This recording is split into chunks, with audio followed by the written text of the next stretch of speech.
Alright, so here we are with the FXDR. As you can tell by the look of it, it's a little different from the other Harley-Davidson models out there. You don't have a riser setup, which is holding your handlebar together to the top tree like you do the other ones. This style is called clip-ons. Sport bikes use these.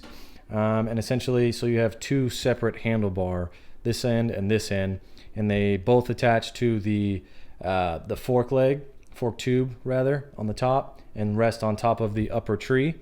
So when you're making adjustments here, you want to make sure to make them equally on the left and right because they do move independently of each other. So if you adjust them differently, then you're going to have your left arm a little farther forward than your right, vice versa. So to adjust them though, it's very easy. It's one T45 bolt right there. Loosen that a hair and you can either push it forward or pull it in backwards, whichever you need to do.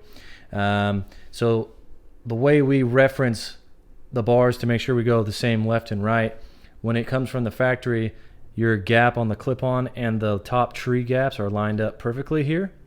So if you want to go forward or backwards, what we're going to do is just go, so the start of the gap is on the outside here, and then that's lined up flush, and then we'll mimic the same thing on the other side.